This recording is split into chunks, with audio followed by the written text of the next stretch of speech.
Hola, mis compañeros y yo les presentaremos el tema El modelo de industrialización sustitutiva de importaciones en México, desarrollo estabilizador de 1955 a 1970, segunda fase. Los temas que se abordarán serán los siguientes.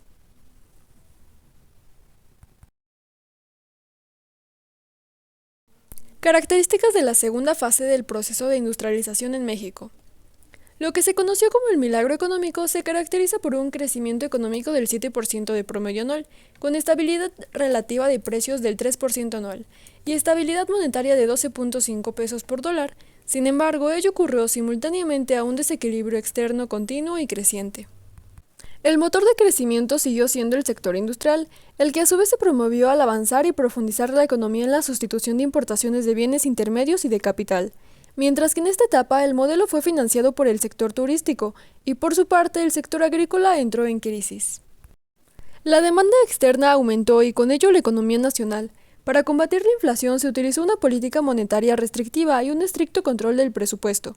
La devaluación fue necesaria para evitar la fuga de capitales y fomentar la agricultura y la ganadería. La minería y la agricultura financiaron las exportaciones. Se continuó con un crecimiento sostenido sin inflación. Hubo protección arancelaria, subsidios, exenciones de impuestos, control oficial de las organizaciones obreras, control salarial, liberaciones de precios, etc.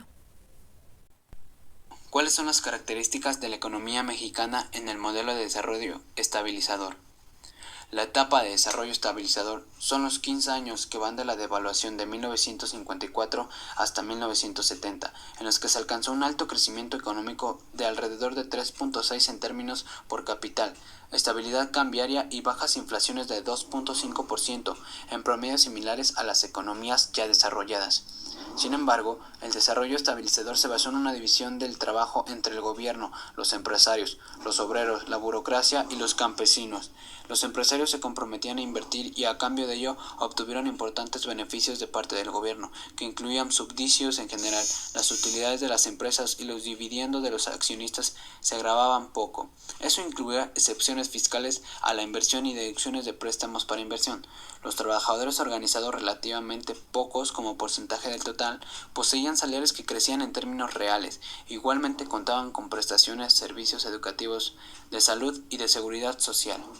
El desarrollo estabilizador se puede resumir como un 6,6 con 2,2, ya que se caracterizó por un crecimiento de la economía mexicana del 6.6% anual con inflación de 2.2% y en donde la producción agrícola fue sustituida por la industria. ¿Cuál es el papel del Estado en el proceso de desarrollo estabilizador?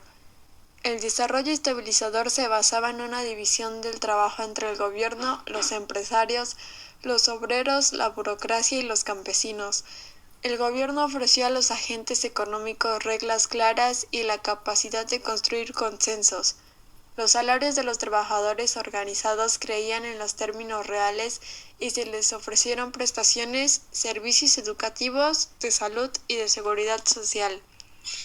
Algo que definió el modelo de desarrollo estabilizador que instrumentó el entonces secretario de Hacienda Antonio Ortiz Mena fue el fortalecimiento de la moneda nacional, lo que garantizó el valor del peso mexicano ante la devaluación.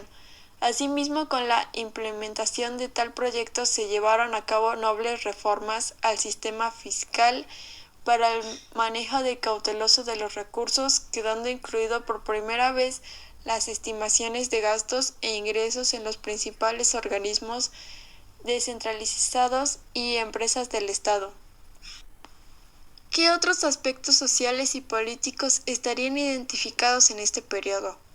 La economía mexicana inmersa en el modelo ICI había generado en el gobierno alemanista problemas de endeudamiento, corrupción, descontento social y división política.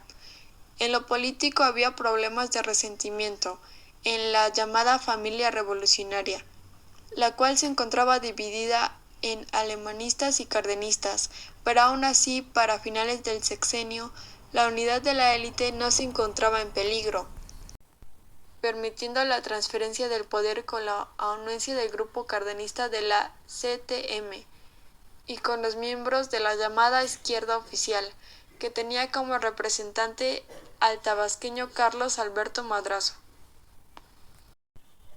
Los movimientos sociopolíticos obligaron al presidente entrante a buscar una solución que le diera a su política interna el fortalecimiento del sistema. Su decisión fue suprimir de raíz todo movimiento que amenazara la estabilidad del régimen. Desde 1955 y hasta 1970, México alcanza altos niveles de crecimiento del Producto Interno Bruto, que llega hasta tasas del 6% y 7%, y el mundo observaba cómo el capitalismo mexicano se desarrollaba rápidamente.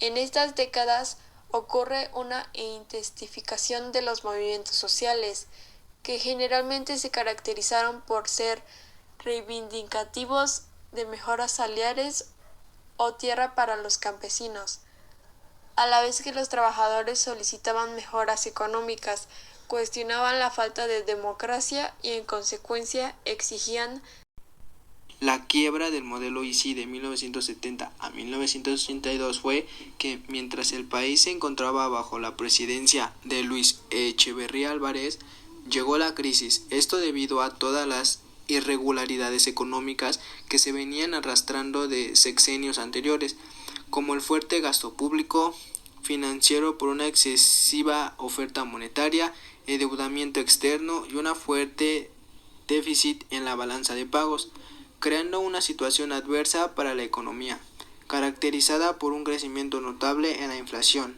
Se devaluó el peso, aumentaron las importaciones de alimentos, creció la deuda externa y la fuga de capitales. También puede ser la caída del precio del petróleo y el alza internacional de las tasas de interés en México generó la crisis de la deuda que dio fin al modelo.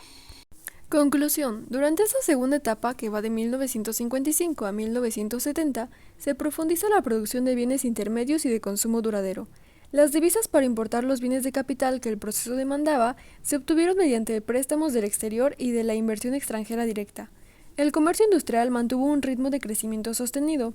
Sin embargo, debido a la política proteccionista diseñada por el Estado, trajo como consecuencia el desarrollo de empresas que no lograron competir en el extranjero porque producían bienes y servicios de baja calidad y con costos muy altos, lo que les impidió consolidarse a través de la exportación hacia mercados extranjeros, sin contar que sus importaciones crecieron más que sus exportaciones, condición que impediría la creación de una verdadera industrialización moderna e independiente que contribuyera al desarrollo social de México. Eso sería todo. Muchas gracias por su atención.